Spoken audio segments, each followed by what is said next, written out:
आज देश भर में धूमधाम से मनाई जा रही है गणेश चतुर्थी। जगह जगह घरों और पंडालों में गणपति की प्रतिमा की स्थापना की जा रही है। अगले 10 दिनों तक महाराष्ट्र से लेकर पूरे देश में गणेश उत्सव की धूम। मुंबई के श्री सिद्धिविनायक मंदिर में भी की गई खास आरती। दर्शन के लिए उमड़े श्रद्धालु। पूरे विधि विधान और मंत्रोच्चारण के साथ सिद्धिविनायक की आरती हुई। गणेश चतुर्थी के मौके पर आज से नए संसद भवन में शुरू होगा कामकाज। पीएम मोदी संविधान की कॉपी लेकर पैदल पुराने संसद भवन से नए संसद भवन जाएंगे। पुरानी संसद में सभी सांसदों को सुबह 9:15 बजे बुलाया गया। सुबह 9:30 बजे संसद परिसर की गेट नंबर 1 पर सांसदों का होगा फोटो सेशन। पूजा के बाद नई संसद में करेंगे प्रवेश। सुबह 11 बजे नई संसद के सेंट्रल हॉल में होगी साझा बैठक। भारत को 2047 तक विकसित देश बनाने का संकल्प लिया जाएगा। संसद के विशेष सत्र के दूसरे दिन नए संसद भवन में लोकसभा की कार्रवाई दोपहर 1:15 पर शुरू होगी। राज्यसभा की बैठक दोपहर 2:15 बजे शुरू होगी। नए संसद भवन में आने वाले सांसदों को आज दिया जाएगा खास गिफ्ट। संविधान की कॉपी, स्मारक सिक्का दिया जाएगा। नई संसद भवन की तस्वीरें भी सामने आई। रंग बिरंगी लाइटों से नए संसद भवन को सजाया गया है। रोशनी से रोशन हुई नई संसद। मोदी कैबिनेट ने महिला आरक्षण बिल को दी मंजूरी। नई संसद में महिला आरक्षण बिल होगा पेश। नए संसद भवन में पहला कानून होगा पेश। संसद भवन के एनेक्स बिल्डिंग में पीएम मोदी की अध्यक्षता में 90 मिनट तक चली बैठक। कैबिनेट ने मैराथन चर्चा के बाद 33% महिला आरक्षण पर मुहर लगाई। महिला आरक्षण बिल पर कैबिनेट मंत्री प्रहलाद पटेल ने कहा, महिला आरक्षण की मांग पूरी हुई। यह नैतिक साहस मोदी सरकार में ही था। मोदी सरकार का अभिनंदन। महिला आरक्षण पर जम्मू कश्मीर के पूर्व डिप्टी सीएम कविंद्र गुप्ता ने कहा, महिला सशक्तिकरण की दिशा में कदम। पीएम का विजन उदाहरण है। आने वाला समय महिलाओं के लिए अच्छा समय है। कांग्रेस नेता जयराम रमेश ने महिला आरक्षण बिल को लेकर मोदी कैबिनेट के फैसले का स्वागत किया। ट्वीट कर कहा, महिला आरक्षण बिल पर सर्वदलीय बैठक में और अच्छे से हो सकती थी चर्चा। बीआरएस नेता के कविता ने महिला आरक्षण पर कहा, बिल पर कहा, पीएम मोदी को बहुत बहुत बधाई। ऐतिहासिक कदम है। जब तक महिलाओं का सशक्तिकरण नहीं होगा, लोकतंत्र पूरा नहीं होगा। संसद के विशेष सत्र को पीएम मोदी ने बताया ऐतिहासिक। बोले, सत्र छोटा है लेकिन समय के हिसाब से बहुत बड़ा है। पीएम मोदी ने पंडित नेहरू से लेकर अटल आडवाणी तक का नाम लिया। हम जो वर्तमान सांसद हैं, उनके लिए तो ये विशेष सौभाग्य का अवसर है। सौभाग्य का अवसर इसलिए है कि हमें इतिहास और भविष्य दोनों की कड़ी बनने का अवसर देता है। पीएम मोदी ने महिला सांसदों की तारीफ की। कहा, महिला सांसदों ने सदन की गरिमा को बढ़ाया। सदन के अंदर विविधता का समागम है। माताओं बहनों ने भी इस सदन की गरिमा को बढ़ाया है। इस सदन के गरिमा में बहुत बड़ा बदलाव लाने में उनका योगदान रहा है। लोकसभा में पीएम मोदी के बयान का सपा नेता अनुराग भदौरिया ने तारीफ की। कहा, मोदी जी का पूर्व प्रधानमंत्रियों का नाम लेना अच्छा लगा। राज्यसभा में मल्लिकार्जुन खड़गे ने G20 को कहा G2। बोले, कमल से ठग गया था 0। पीयूष गोयल ने दिया इसका जवाब, इनको सिर्फ 2G दिखता है, 1G और संजी। मल्लिकार्जुन खड़गे ने G20 को G2 कहने पर रिपब्लिक भारत से बोले एसपी सिंह बघेल, कांग्रेस में 2 हो सकते हैं, मां और बेटे। हमारे यहां लोकतांत्रिक तरीके से पार्टी चलती है। G2 कहना देश की जनता का अपमान है। उनके यहाँ 2 हो सकते हैं, तो माँ और बेटे। यहाँ तो लोकतांत्रिक तरीके से पार्टी चलती है, कलेक्टिव लीडरशिप से। और इसके अलावा ये G2 कहना ये हमारे तमाम देश की जनता का अपमान है। बीजेपी सांसद तेजस्वी सूर्या ने कहा, देश के लिए ऐतिहासिक दिन है। देश के लिए काम करना जीवन का बड़ा सौभाग्य। हम अमृत काल की ओर बढ़ रहे हैं। देश आगे बढ़ेगा। नई संसद में कामकाज पर रिपब्लिक भारत से बोले बीजेपी सांसद सुब्रत पाठक। पुराने संसद भवन को बेशक अंग्रेजों ने बनाया, लेकिन इसमें पसीना, पैसा, मेहनत हमारे देश का लगा। यूपी के पूर्व डिप्टी सीएम दिनेश शर्मा ने राज्यसभा सांसद के रूप में शपथ ली। कहा, भारत को विश्व गुरु बनाने की यात्रा प्रारंभ हो चुकी है। नई संसद के लिए होगा ऐतिहासिक दिन। नए संसद भवन पर बोले बीजेपी नेता रविशंकर प्रसाद। नए मंदिर में नए उत्साह के साथ भारत को नई ऊंचाइयों तक ले जाएंगे। विपक्ष का काम है सवाल करना, सत्ता पक्ष का जवाब देना। जब सदन खत्म हुआ लोकसभा का, तो क्या सत्ता पक्ष क्या विपक्ष आपस में इतनी फोटो खिंचवा रहे थे अंतिम दिन की स्मृतियों को संजोने के लिए। यही है भारत का लोकतंत्र, यही है यहाँ की खूबसूरती। नई संसद पर बोले केंद्रीय मंत्री अश्विनी चौबे। हम नए सोच, नए विचार के साथ लोकतंत्र को और मजबूत बनाने के लिए नए संसद भवन में प्रवेश कर रहे हैं। पीएम मोदी की कैबिनेट बैठक से पहले अमित शाह और जेपी नड्डा की बैठक। शाह के साथ बैठक के बाद जेपी नड्डा और वरिष्ठ मंत्रियों के बीच हुई मीटिंग। बीजेपी अध्यक्ष जेपी नड्डा के आवास पर बैठक के बाद बोले यूपी बीजेपी प्रदेश अध्यक्ष भूपेंद्र चौधरी। संगठन की मजबूती को लेकर बातचीत हुई। सनातन विरोधियों पर रामदेव का हमला। कहा, 24 में खत्म होंगे सनातन विरोधी। एजेंडे के तहत किया जा रहा सनातन का अपमान। सनातन विरोधियों पर रामदेव का हमला।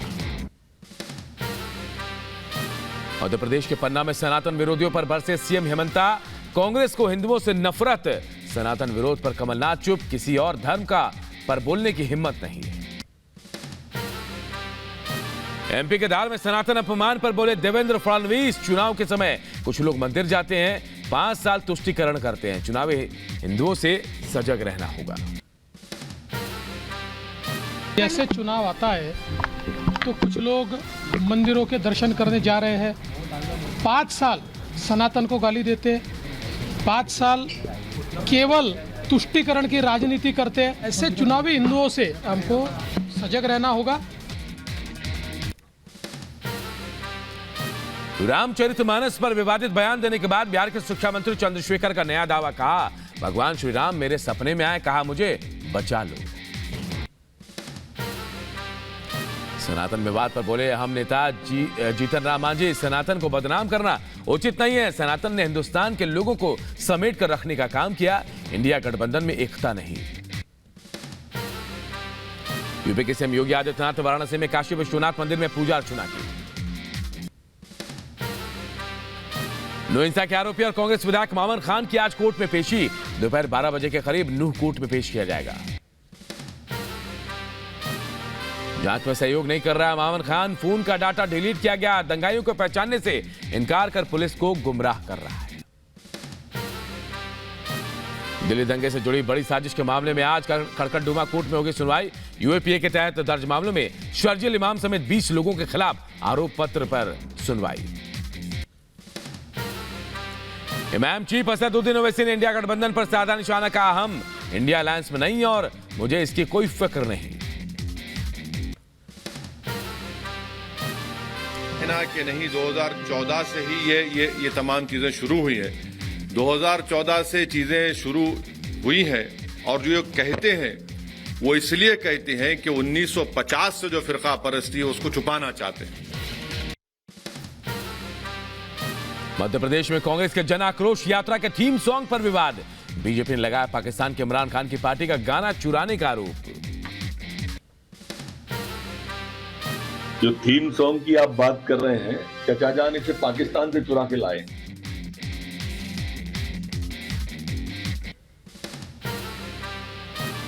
बीजेपी नेता कैलाश विजयवर्गीय ने कांग्रेस के थीम सॉन्ग को बताया पाकिस्तान प्रेम। कहा, कांग्रेस में इतना पाक प्रेम आखिर क्यों है। मध्य प्रदेश में कांग्रेस की जन आक्रोश यात्रा के पोस्टर से दिग्विजय सिंह का चेहरा गायब। ज्योतिरादित्य सिंधिया ने तंज कसते हुए कहा, यही सम्मान कांग्रेस पार्टी अपने 2 टर्म के मुख्यमंत्री को दे रही है। नीतीश कुमार को प्रधानमंत्री पद के प्रत्याशी बनाने पर फिर उठी मांग। बिहार सरकार में मंत्री लेसी सिंह ने कहा, नीतीश में देश का पीएम बनने के सारे गुण। देश का जो है प्रधानमंत्री का उम्मीदवार हमारे नेता माननीय मुख्यमंत्री जी बने, क्योंकि उनमें प्रधानमंत्री बनने लायक सारा गुण है। लखनऊ में आज बीजेपी और आरएसएस समन्वय समिति की अहम बैठक। 2 चरणों की बैठक में सभी सहयोगी संगठन सरकार के मंत्रियों को जमीनी हकीकत की जानकारी देंगे। लोकसभा चुनाव से पहले तमिलनाडु में एआईएडीएमके और बीजेपी के रास्ते अलग। डी जयकुमार बोले, गठबंधन पर चुनाव के वक्त करेंगे फैसला।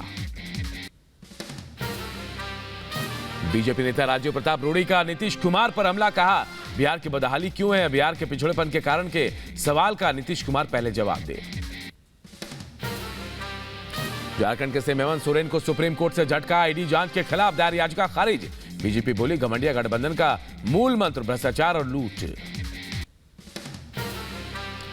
हेमंत सोरेन की याचिका खारिज होने पर बीजेपी नेता दीपक प्रकाश बोले, ईडी से पूछताछ में सहयोग करे सोरेन, नहीं तो उनकी जेल यात्रा तय है।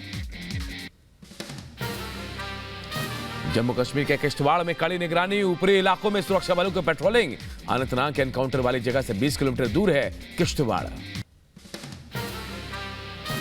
जम्मू कश्मीर में आतंक के खिलाफ अब तक का सबसे बड़ा ऑपरेशन लगातार, 6ठे दिन एक्शन जारी। ऑपरेशन में ड्रोन और हेलीकॉप्टर का इस्तेमाल। जम्मू कश्मीर के किश्तवाड़ में हिजबुल मुजाहिदीन के 3 मददगारों पर पीएसए के तहत केस दर्ज। तौसीफुल नबी, जहूरुल हसन और रियाज अहमद पर केस दर्ज। गुजरात में भारी बारिश से जनजीवन अस्त व्यस्त। गुजरात के कई इलाके बाढ़ में डूबे हुए हैं। भारी बारिश की वजह से गुजरात के भरूच में भी बाढ़ के हालात। एनडीआरएफ रेस्क्यू में जुटी। गुजरात में नर्मदा नदी में फंसे लोगों का रेस्क्यू। सेना और स्थानीय लोगों की मदद से बाढ़ में फंसे 12 लोगों को बचाया गया। गुजरात के दाहोद में भारी बारिश के बाद बढ़ा डैम का जलस्तर। गुजरात में अगले 3 दिन ऑरेंज अलर्ट जारी। राजस्थान के कोटा में एक छात्रा ने जहर खाकर आत्महत्या की। कोटा में 1.5 साल में मेडिकल की तैयारी कर रहे थे। कोटा से यूपी के मऊ की रहने वाली थी कोचिंग की छात्रा। मध्य प्रदेश के बड़वानी में बाढ़ पीड़ितों ने किया प्रदर्शन। शव को सड़क पर रखकर लगाया जाम। यूपी के अंबेडकर नगर में मेरी माटी मेरा देश कार्यक्रम में जुटे सैकड़ों लोग। बीजेपी अध्यक्ष के नेतृत्व में निकाली गई अमृत कलश यात्रा। यूपी के झांसी में कई गांव किसानों ने कई गांव का पैदल मार्च किया। हाथ में तख्तियां लेकर नारेबाजी की।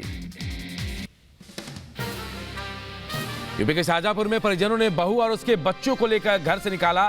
पीड़िता ने न्याय के लिए पुलिस से लगाई गुहार। शाहजहांपुर में कई थानों में बदले गए सिपाही। एसपी अशोक कुमार मीणा ने 255 सिपाहियों का तबादला कर दिया। यूपी के बहराइच में शॉर्ट सर्किट से महिला अस्पताल में लगी आग। दूसरे मंजिल पर आग लगने से अफरा तफरी मची। यूपी के कासगंज में ट्रैक्टर और ऑटो की जोरदार भिड़ंत। हादसे में 2 लोगों की मौत। यूपी के बदायूं में आंधी में गिरे पेड़ से टकराया बाइक सवार। हादसे में 2 लोग घायल।